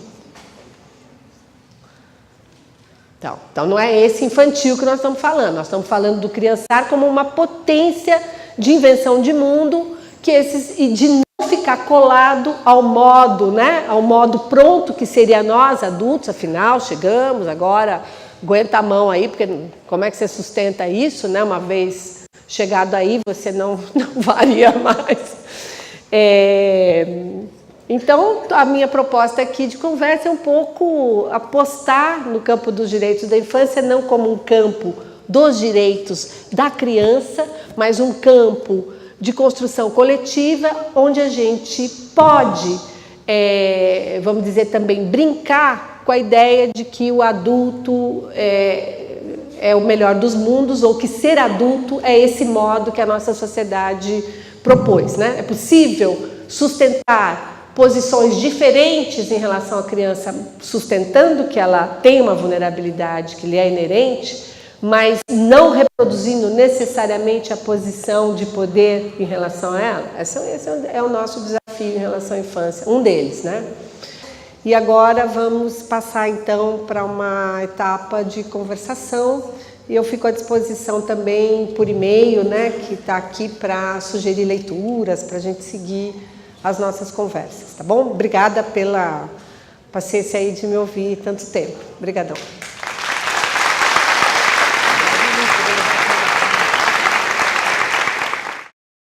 Eu gostaria, por favor, professora, que no momento que a senhora julgasse pertinente, que a senhora pontuasse sobre algo que eu não estou certo se eu entendi de modo claro, sobre o ECA como instrumento de proteção ou como instrumento de direitos, ou se são as duas coisas, ou se existe uma terceira opção de entendimento nisso tudo. Obrigada, Fábio, pela pergunta, porque, então, né, eu tive clareza de que eu fiz uma passagem muito rápida. Olha só, o Estatuto da Criança e do Adolescente e outras legislações que a gente tem no Brasil, por exemplo, até o Estatuto da Juventude, eles são, uma vez que são legislações, eles são marcos legais, né? Eles têm eles são instrumentos de exigibilidade de direitos, vamos dizer assim. Vocês conhecem bastante bem isso, porque a gente sabe que o direito à escola, o acesso à educação, é um direito consolidado, e se uma criança não está na escola, não é assim? O Conselho Tutelar ou o Ministério Público vai bater na porta da Secretaria de Educação e falar: tem que ter vaga, não é assim? Ou tem que ter direito à vacinação, vai no posto de saúde, tem que ter direito à consulta. Então, nós, obviamente, estamos falando da dimensão. O direito tem muitas dimensões para a gente entender. Uma delas é essa, jurídica, legal, que assegura, que exige, né? Só que, no caso do Estatuto, os direitos são de 3 tipos. É isso que eu quis dizer. Direitos de provisão. O que quer dizer isso? Por exemplo, direitos à vida, direito à alimentação, à moradia, direitos de ser, de se desenvolver, direitos à escola, então, de ser provido, né? De ter elementos para crescer, para ser e crescer. Direitos de proteção. Então, por exemplo, uma criança que tem sua integridade física. Então, o exemplo que a gente deu sobre o abuso sexual, ele é um direito de proteção. Se há alguma integridade física da criança ameaçada, ela tem o direito de ser protegida. Se ela está numa situação de vulnerabilidade, ela tem direito de ser protegida, né? Então, por isso a gente tem, o pessoal da assistência, talvez até melhor do que eu possa dizer isso, você tem um campo de proteção também na assistência, né? As proteções básicas e especiais que asseguram, por exemplo, se uma família, uma criança, isso que é uma alteração importante no nosso estatuto. Antes, muitas crianças eram acolhidas, né, nos abrigos por razões de pobreza. Então, a pobreza não pode ser uma causa, uma razão de alguém ser tirado do direito à convivência familiar e comunitária, ali ser acolhido. Você tem os direitos de ser protegido numa situação de vulnerabilidade. Então, se você tem pobreza, você tem direito a ter os mínimos, né, sociais, seja as bolsas, algum tipo de ação. Então, vamos dizer, os direitos eles se dividem nesses 3 campos: provisão, proteção e participação. Então, que quando a gente lê o Estatuto, ele não está dividido dessa forma, né? Ele está dividido entre direito à vida, direito ao desenvolvimento e direito à proteção. Ele está dividido nessas 3 partes, o nosso Estatuto. Mas o campo filosófico, o campo de, vamos dizer, de pensamento, né, que deu origem à nossa legislação, coloca esses 3 P's, né? Provisão, proteção e a participação, como sendo essa dimensão do direito à opinião, à liberdade. Como que a gente pensa direito à liberdade para criança e adolescente? Então, direito de ir e vir, né? Direito de... Então, eu poria, por exemplo, os direitos sexuais, eles têm uma dimensão que conversam com o direito de participação. Então, tem direitos, por exemplo, o direito sexual é um direito que tem dimensões de proteção, se uma criança é violada, né, sexualmente, tem dimensões que têm a ver com provisão, os serviços de saúde vão assegurar consultas, vão assegurar acompanhamento, enfim, do desenvolvimento, né, da vida sexual de uma adolescente e de um adolescente. E tem o direito político, propriamente, que, assim, como é que você pensa? A criança, o adolescente vai na consulta sempre acompanhado? Como assim? Entende? Então, vamos pensar que um mesmo direito ele tem facetas diferentes nesses 3 campos, né? Da provisão, da proteção e da participação. Ficou mais claro? Será, Fábio? Ficou? Mas vejam que o direito, o terceiro P, é um direito mais eminentemente político, nesse sentido da participação na vida, né, de fazer escolhas, direitos à liberdade, né, na discussão do como é que você constrói práticas de liberdade para crianças e adolescentes. Como pensar isso? Né? Porque nenhuma prática de liberdade, toda prática de liberdade é sempre uma prática que põe em jogo um exercício ético, uma posição de construção. Né? O que é uma prática de liberdade para crianças e adolescentes? Então, como pensar isso em relação, por exemplo, à sexualidade? É uma discussão bastante complexa, não é simples, não, né? Mas é importante que a gente possa fazer. Né? Isso se faz, muitas vezes, ali na relação... Né?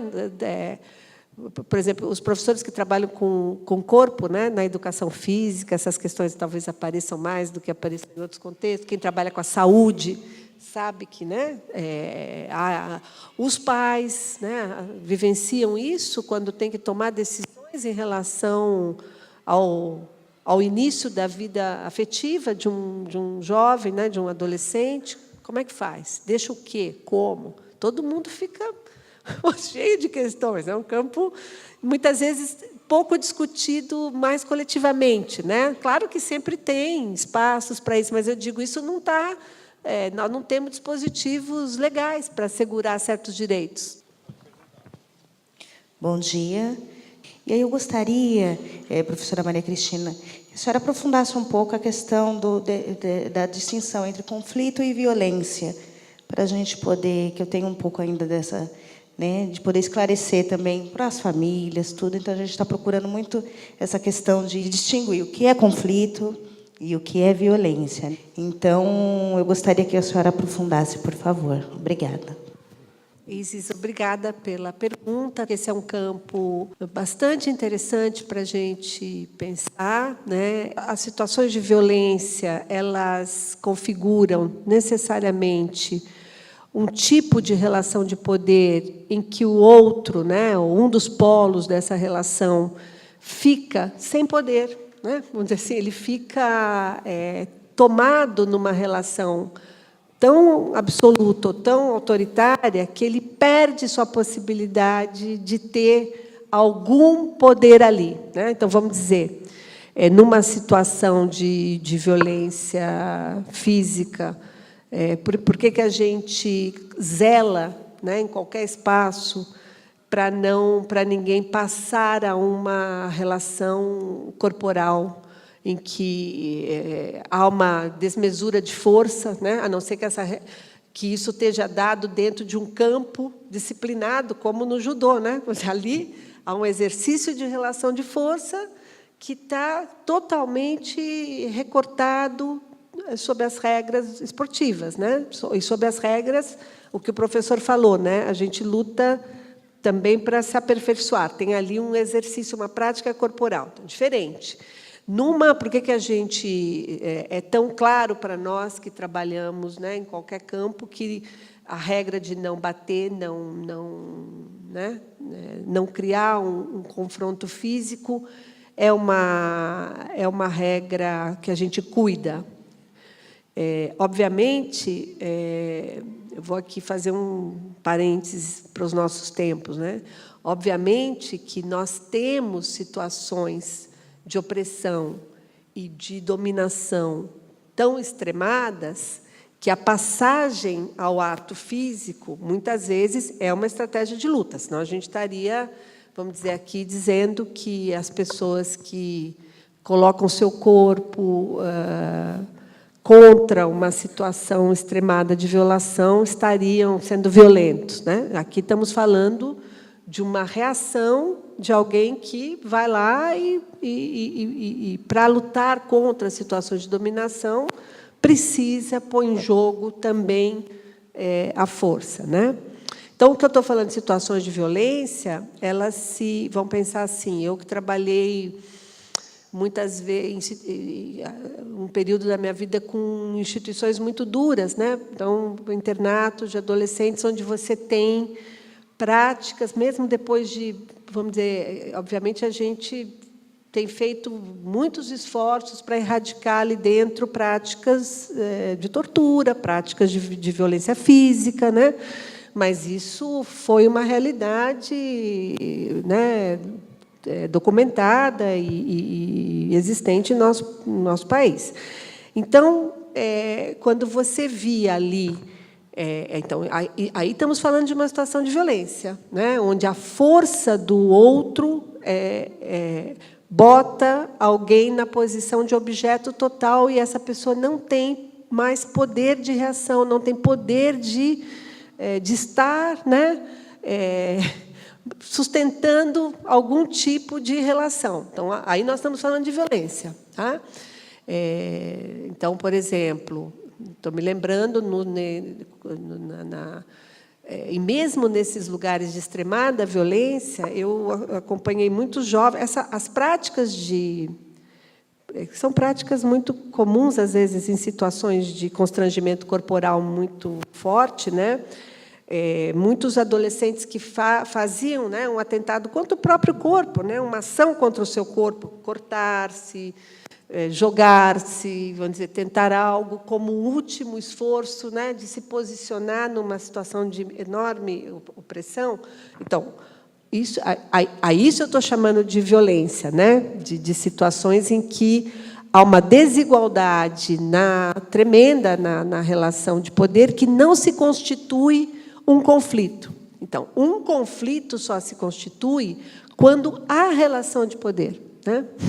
Então, acho que nós temos, quando as duas, nem sempre são duas pessoas, estou falando duas pessoas, mas são duas forças, pode ser duas situações, pode ser um grupo e um outro grupo, um grupo e uma pessoa, mas são duas situações de força que guardam entre elas uma diferença, mas essa diferença não pode ser uma diferença de opinião, uma diferença de tomada de posição.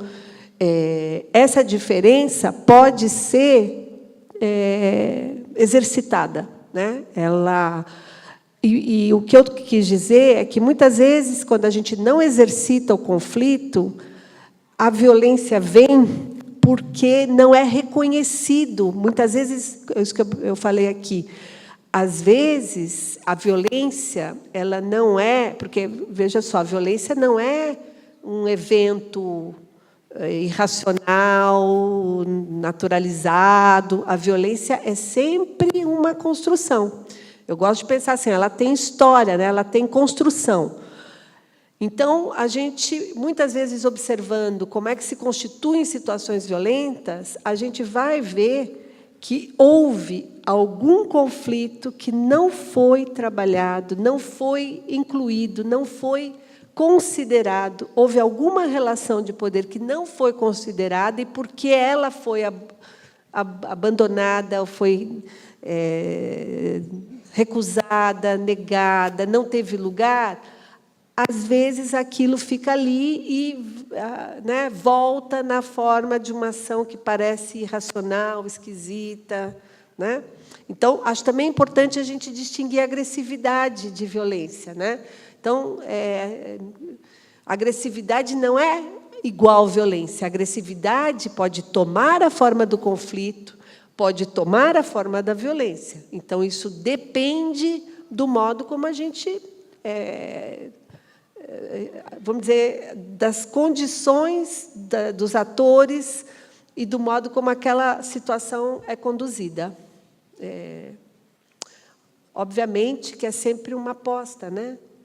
Pode ser que uma situação de conflito não consiga, né, se elaborar, mas a aposta na sua elaboração é a única possibilidade que eu vejo de que aquilo não seja imediatamente... Não seja uma violência.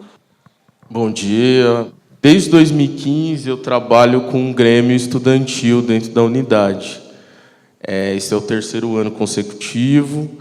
E eu queria abordar um problema, um impasse que acaba surgindo em relação à constituição do grêmio, desenvolvimento e tal, que é o fato de que nós não conseguimos atrair ou não conseguimos manter no grêmio os alunos que são mais indisciplinados. Os alunos que são considerados mais difíceis, mais arredios. E aí, qual que é o impasse que acaba acontecendo? A gente quer que eles exerçam esse direito, né, de a participação política, acredita que eles possam ser protagonistas, acredita que eles, sendo protagonistas, eles vão ter uma compreensão melhor, né, do que pode ser a instituição escolar e até de outras instâncias da vida. Só que o impasse que acaba acontecendo é que, muitas vezes, estes alunos parecem estar muito acostumados com uma posição autoritária dos adultos. Então, eles parecem esperar isso muitas vezes. Eles têm desinteresse por tudo que é formal em relação à escola. Tem desinteresse por todos os rituais, por toda a rotina da escola. E aí, o que acaba acontecendo? Os outros professores questionam como aquele aluno pode ser do grêmio, como aquele aluno pode exercer alguma função no grêmio. Os colegas questionam a legitimidade deles como liderança, como uma posição política, alguém que vai dar uma opinião política sobre o convívio e tal.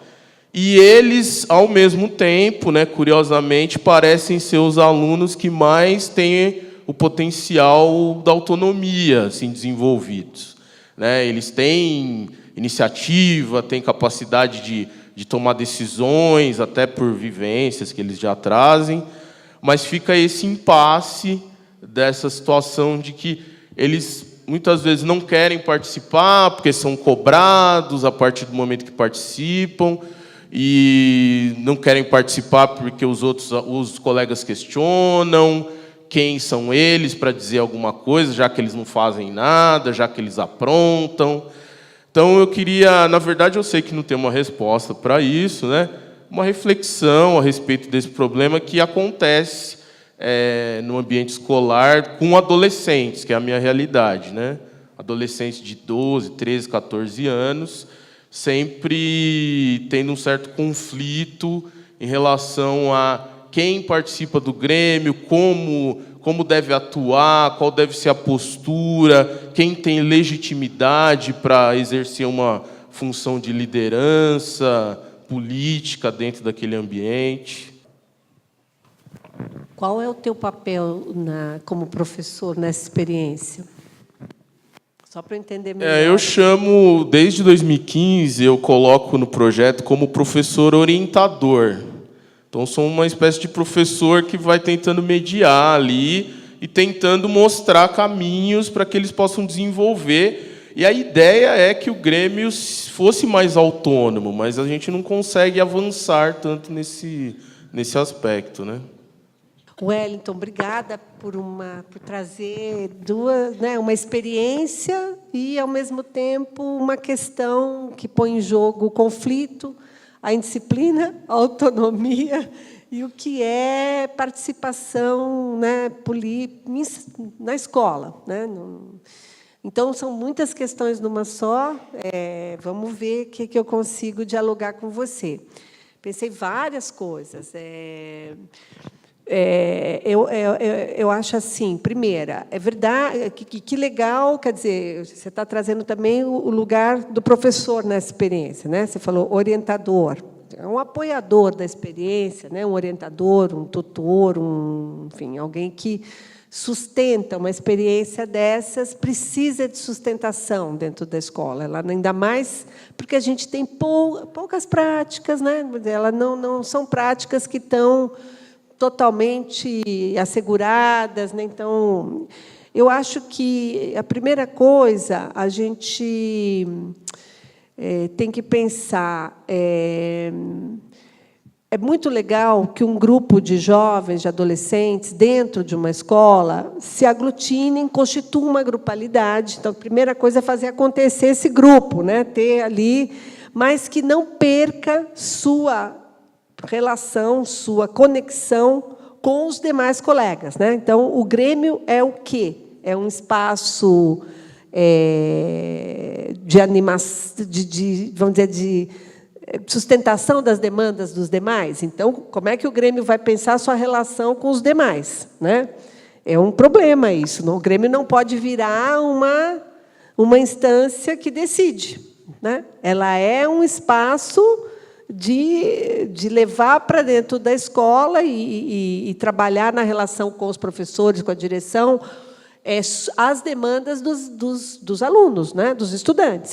Então, como fazer isso é todo um desafio, né? Eu vejo lá na minha universidade, os centros acadêmicos, é um pouco a mesma experiência, como é que eles não perdem sua conexão com aqueles supostamente devem, né, representar. Então, aqui nós temos um problema da representação. Nós estamos, nosso país, discutindo o que é politicamente a ideia. É possível fazer democracias de outro modo, não representativas, mais diretas, não é assim? Você tem também uma questão. Então, por exemplo, a gente viveu a experiência das ocupações nas escolas. Outra forma de ação política, enfim, com muitas questões, né, que talvez a gente precise seguir acompanhando, pensando, mas que tirou de cena algum que represente, né? Não sei se vocês lembram, mas um dos jovens falou assim. Alguém da mídia perguntou: quem é você? Você representa quem? Ou você falou: não, escreve aí, eu sou ninguém, né? Eu sou ninguém, eu sou qualquer um, né? Então, nós, obviamente, a gente também está num tempo em que nós estamos confrontados com as formas do exercício coletivo, democrático, sob o risco de que a representação se descole daquilo que para o qual ela foi constituída, não é assim? Então, quem nos representa e como constituir essa relação muito estreita, né, entre quem ocupa uma função em algum momento de, né, estar em contextos ou estar em funções que têm algum poder. O Grêmio tem algum poder na escola, mas esse poder é sempre relativo, porque ele precisa trazer, né, os desejos coletivos para a cena. Então, é um exercício, né, vamos dizer, a regra da lateralização, né, isso que é a construção. Quer dizer, o Grêmio pode fazer muitas estratégias de escuta dos estudantes. O que vamos fazer? Qual a construção da sua gestão, né? É uma gestão, é um tempo em que eles precisam carregar o outro, né? Ele precisa ser capaz de fazer esse exercício. Então, o professor Aí tem um papel muito rico, que é de ajudar o Grêmio a não se constituir como um grupo isolado, né, do conjunto dos estudantes e muito menos da escola, né? É um grupo que vai brigar pelas demandas dos alunos, pelas questões que os alunos têm, né? Então, você tem razão em dizer que a gente não está, nem os estudantes, nem os adultos estão muito acostumados com esse exercício. Eu, de fato, não sei como anda hoje, né? Assim, eu não tenho acompanhado a experiência gremista nas escolas, até gostei que você tenha feito essa pergunta, mas eu me lembro da minha fase de aluna gremista, né? Eu fui gremista, e isso me deu muitos elementos para trabalhar com o coletivo, né? Para poder ter esse gosto, que eu acho que é um gosto que qualquer professor acaba tendo, né? Porque o professor é um gestor, é um coordenador sempre de uma grupalidade e de um campo coletivo, de muitas diferenças, né? de heterogeneidades. Esse é um exercício vital para a vida coletiva, né? Como dar lugar para a diferença, né? Então, não sei o que mais te dizer, mas quero te parabenizar no sentido de sustentar. Quer dizer, gente, a autonomia não está dada, né? A autonomia é sempre uma construção, a gente tem sempre graus de autonomia, e a autonomia não se constrói senão numa experiência coletiva em que você se arrisca nessa relação conflitiva, em relação de poder, em relação de estar com o outro. Autonomia não é tem ou não tem. Autonomia é sempre uma construção que põe em jogo uma relação. Então, a posição do professor ela é fundamental para construir a autonomia dos estudantes no Grêmio. Mas não pode ser uma posição que diz para eles o que eles devem fazer, né? Mas que sustenta uma busca, sugere, cria, apoia, né? É uma posição lateral, e lateral com tudo que a lateralidade tem de interessante. Eu também tive experiência de gremista. Quando você se enxerga na ação do outro, também é possível essa reconstrução. Que nós temos ainda, enquanto adultos, uma dificuldade muito grande de entender o que é indisciplina, o que é disciplina, o que é autonomia, o que é um exercício de aprendizagem. Muitas vezes a gente olha para o adolescente e já quer vê-lo pronto. E a visitação em outros espaços, né, com outros grupos que já estão mais organizados, como a UMES, a UBS, é importante isto. Eu tenho alguns contatos, né, de alguns adolescentes que já passou pelo Grêmio, e hoje eles estão em uns espaços mais organizados, digamos assim, que é necessário essa juventude fazer parte também desse processo. A ação educativa também tem uma formação relacionada aos grêmios estudantis. Fica lá na Rua General Jardim. É importante. Inclusive, ela faz formação com os profissionais que atuam como mediadores e tutores dos grêmios estudantis. Mas é um processo. E eu penso que não devemos jogar a água suja com a criança dentro. É que, muitas vezes, né, a gente quer uma prontidão, uma resposta muito rápida para situações que elas estão embrionárias ainda. Não sei se eu colaborei aí nesse sentido, mas a visitação a outros espaços, né, professora, é importante. A PUC tem também um DCE atuante, né, que a gente já passou por ali, e que eles abrem espaço para palestras. O DCE da Unifesp também, importante, o da USP, eles recebem essa juventude.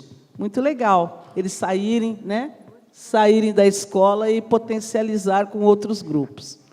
Eu tenho uma pergunta também, professora, que, quando você nos traz o direito sexual do adolescente. Por quê? Se a gente for fazer um percurso histórico, né, minhas avós, né, não avós de muitos de vocês, mas minhas avós, bisavós, já iam para a relação sexual bastante jovens, né? Elas conseguiam ter filhos com 13, 14 anos, né, nesse percurso histórico, econômico, matrimonial que a gente tem no Brasil, advindo de outros territórios, né? Principalmente o território europeu, onde a adolescente ela já se constituía como uma precocidade à fase adulta. Aliando a isto, eu vim também do território da saúde.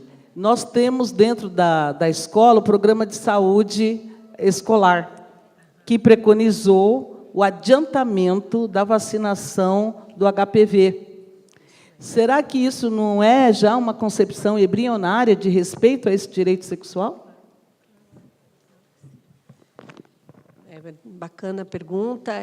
Eu quero só, antes de comentar a pergunta, ainda em relação ao Grêmio, lembrar do filme que a gente viu. Você falou desse contato com outras experiências, né? No filme, não sei se vocês repararam, mas como os jovens foram... Claro que ali também eles iam crescendo, né? Mas não era só o crescimento, era um ganho de autonomia, né? De corpo capaz de ter mais possibilidades de se relacionar com outras experiências, né? Então, queria lembrar o filme porque ele é muito lindo. Ele mostra, né, a relação com as situações em outros países, a experiência, os meninos tendo que se virar ali, né? É o encontro com outra experiência que produz, né, um outro corpo, uma outra posição. Eu acho que sim, eu acho que é legal você ter trazido isso, porque, olha só, os direitos, e acho que isso também nos dá uma discussão sobre direitos que nos tira só da ideia de que o direito é o que está na legislação. O direito não é o que está na lei. Os direitos, tanto é que a gente tem uma história de construção de direitos, né? E que é permanente, né? A gente teve... Os direitos não param de serem inventados, né?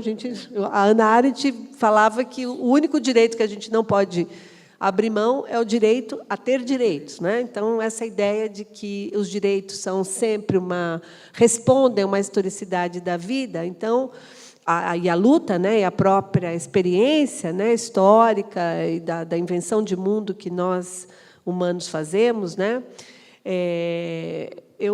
Então, eu acho que a saúde tem cumprido um papel bastante interessante, né? Eu acho que a saúde... às vezes eu gosto de brincar assim, mas não quero...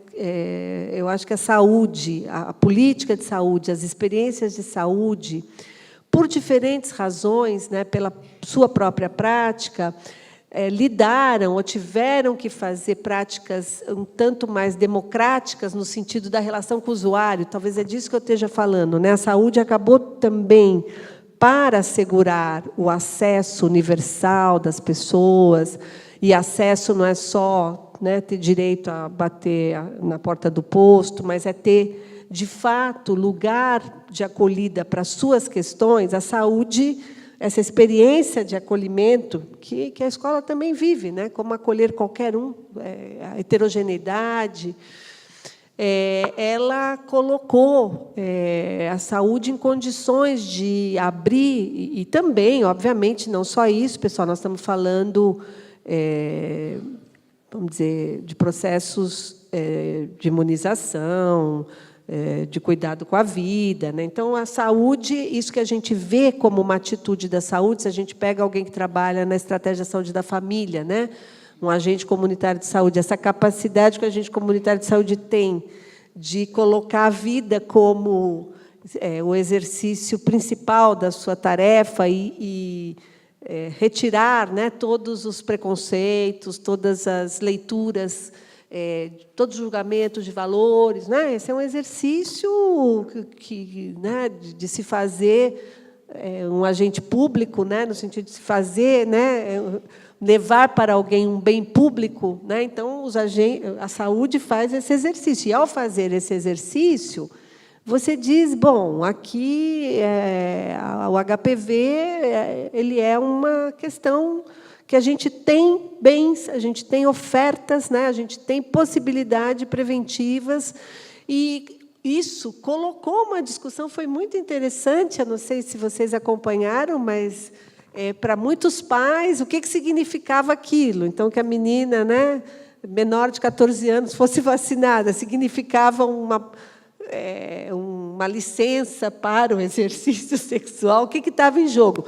E acho que isso gerou muitas conversas, né? Colocou muitas conversas dentro da própria escola, nas famílias, que abrem uma discussão sobre o que é o campo da sexualidade, do exercício sexual. Então, muito interessante. Eu acho que, nesse sentido, a saúde está num patamar mais avançado em relação a essa discussão do que a justiça, do que o nosso código legal, que não, né, ainda não expressa as modificações efetivas que a gente vem fazendo, né? Não é isso? Então, a distribuição... Eu trabalhei num tempo em que, olha para vocês verem, em plena, vamos dizer, epidemia do HIV, em que algumas... trabalhei com adolescentes, e muitos serviços falavam assim, não, nós não podemos distribuir camisinha porque são menores de idade. Então, aqui, essa controvérsia, você vai cuidar vamos dizer, de que ele não se arrisque numa exposição a uma DST, ou você vai... Agora, uma coisa não se faz sem a outra, por isso que as práticas de liberdade não são práticas dadas de antemão. Não existe práticas de liberdade que não precisem ser construídas sempre numa relação também de negociação, de pactuação, numa relação de ampliar a capacidade de autonomia, a potência de autonomia de cada um. Não há práticas de liberdade sem ampliação de autonomia. Então, senão também a gente fala muitas liberdades, poucas responsabilidades. Mas, exatamente. Não há práticas de liberdade que não se façam num ganho também de uma capacidade de estabelecer cuidado em relação ao outro, cuidado em relação a si. Por isso, eu acho que o campo da saúde e da educação, eles são campos férteis nessa construção, ainda mais de adolescentes, né? Porque é isso, nós estamos construindo formas de produzir um sujeito que não é o sujeito de direito da lei, né? É o sujeito que exercita seu direito com base numa prática de liberdade que considera uma relação com o campo coletivo. Ninguém está fora, não há direitos fora de um campo coletivo, não há direitos fora de uma sustentação coletiva, né? Então, senão a gente também cai na ideia de que direitos, né, essa tensão entre direitos e deveres, né, que eu diria é uma tensão muito mais entre como exercitar. Direitos não são privilégios, não são, né, ganhos no sentido dados, não, vamos dizer, são valores que nós instituímos, né, que nós consensualmente achamos que são o campo de acúmulo social, né? Por que a gente hoje fala educação é universal? Porque para nós isso é um valor coletivo. Então nós vamos assegurá-lo, né? Nós vamos brigar para que isso não se perca, né? Vamos inventar outros valores. Pode ser, não sabemos, né, que em outro momento, outros momentos históricos inventem outro lugar para a educação, mas até agora a educação tem sido um valor que se confunde com a própria história da construção da humanidade, né? Não temos... isso é bastante... né? Mas, por exemplo, a saúde como um valor, ela é mais novinha, né? Como direito, ela é bem mais nova, né? Então, só para a gente ver como né? O direito à saúde é um direito no Brasil, pessoal, anos 90, né? Antes era um direito para alguns, hoje é um direito para todos, ainda em construção, né? O direito à vida. Nós já estamos nos encaminhando para o final. Só lembrar uma experiência, professora, aqui na Zona Leste, a Casa Ser Dorinha, né, lá em Goianazes, que na década de 90 principiou um tema e um grupo com a juventude. Não é? Foi uma experiência bastante importante aqui na Zona Leste, que vale a pena os educadores também conhecerem. Ela fica ali no conjunto Prestes Maia e ainda desenvolve um trabalho bastante interessante aqui na Zona Leste com a juventude. Inclusive, a própria camisinha, ela tem 2 tipos, né? Para o adulto e para o adolescente. Para quem não sabe, né? Essa é uma informação também valiosa. Nós vamos partir para as considerações finais, né? Maria Silvia quer fazer algumas, por favor? É um prazer muito grande estar aqui nesse céu. Gostei muito da sua palestra e até me reportei ao meu tempo de normal. Eu fiz normal, eu sou da época que ainda era curso normal, a formação de professores, e eu lembrei muito do livro Quando Eu Voltar a Ser Criança, que é do médico polonês, que a professora Cristina apresentou aqui, e que ele falava exatamente das dificuldades de ser criança, e dando assim muitos exemplos. Um que eu lembro muito, uma criança numa loja, olhando cartões de Natal. Então, se é um adulto que chega e vai olhar os cartões de Natal, pode olhar. Se é uma criança, logo chega alguém perto e fala, não pode mexer. Então, coisas assim do dia a dia, em que existia uma restrição muito grande para as crianças. E me deu até vontade de reler esse livro, porque já faz muito tempo que a gente leu e aproveitou bastante nessa época. Eu trabalho atualmente na COCEL, que é a Coordenadoria dos CELS e da Educação Integral. Dentro dessa coordenadoria, que a senhora falou que não conhecia as siglas, né?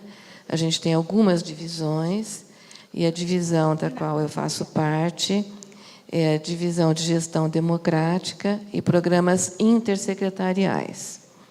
E dentro desses programas intersecretariais, a minha atuação é, em especial, com os programas ligados à área da saúde, e que eu fiquei muito satisfeita também que foi abordada aqui, porque a gente acha muito importante saúde e educação estarem juntas.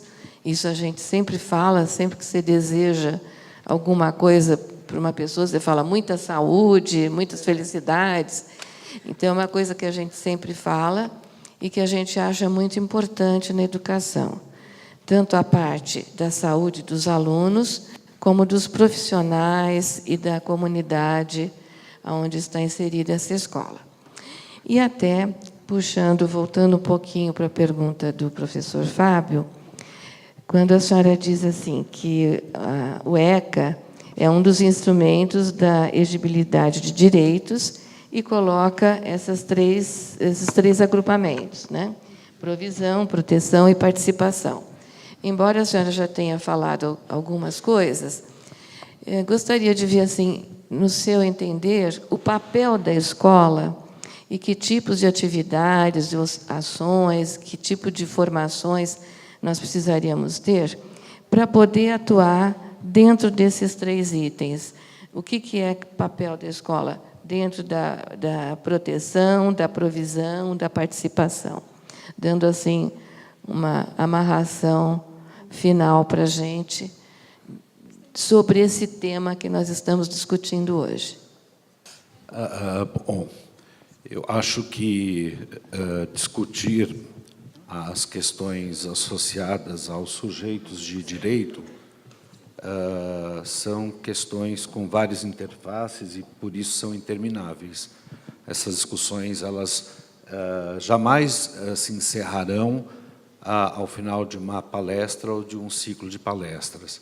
Então, eu quero agradecer à professora agradecer a acolhida do céu, a presença dos senhores, e já lembrá-los que o nosso próximo encontro é no dia 5 de outubro, e nós esperamos vê-los aqui, para que a gente também não termine o assunto dia 5 de outubro, mas que já nos dê uma boa possibilidade de continuidade de discussão, que é assim que o fazer democrático precisa acontecer na escola, não só em termos dos saberes cotidianos, o trabalho do grêmio estudantil, das questões de mediação de conflitos, o trato da violência. Nós nunca vamos terminar esse assunto, mas o importante é que nós tenhamos pessoas que possam nos fazer refletir, e sempre a possibilidade da gente ver um outro lado da questão,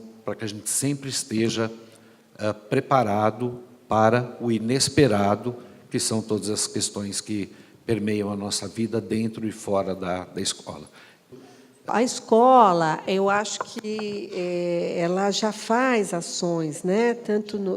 Muitas ações no campo, principalmente do direito ao desenvolvimento, né? A criança tem direito a crescer e se desenvolver, né? Esse é um direito que a escola tem um papel central. Obviamente, a gente também sabe, né, que os outros campos de direitos que fazem essas interfaces, principalmente no campo da proteção, que põe em jogo certas interfaces com a assistência, com a saúde. Muitas vezes as escolas também ficam tomadas, né, por tantos fazeres, eu sei disso, mas eu quero lembrar que esses fazeres não são fazeres de um único campo, né, eles são sempre fazeres que põem em jogo um grupo intersetorial, um grupo maior de ações, né, das diversas políticas, né? Acho que a gente, por isso, essa proximidade, saúde e educação, assistência e educação, coloca muita potência, né? A gente,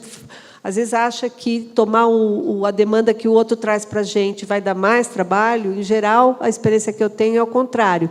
Muitas vezes, são as mesmas situações, são as mesmas crianças, são situações, né, daquele território que, se trabalhadas juntas... entendi. Permitem aumentar a nossa potência e a potência das crianças. Então, o que eu acho que a escola faz de muito interessante é cuidar, né, dessa experiência que eu chamei de criançar, que não é só da criança, né? Eu acho que essa experiência de sustentar a potência expressiva, os mundos da criança, né, e dar as condições de que aquela expressividade ganhe, né, ganhe consistência, ganhe lugar, que é o papel da educação, né? É o principal, é um dos aspectos mais interessantes que a gente pode oferecer para a criança e adolescente. Eu ainda sou daquelas que acha que lugar de criança é na escola. Eu acho que a escola é um território riquíssimo, né, de constituição de um sujeito, né?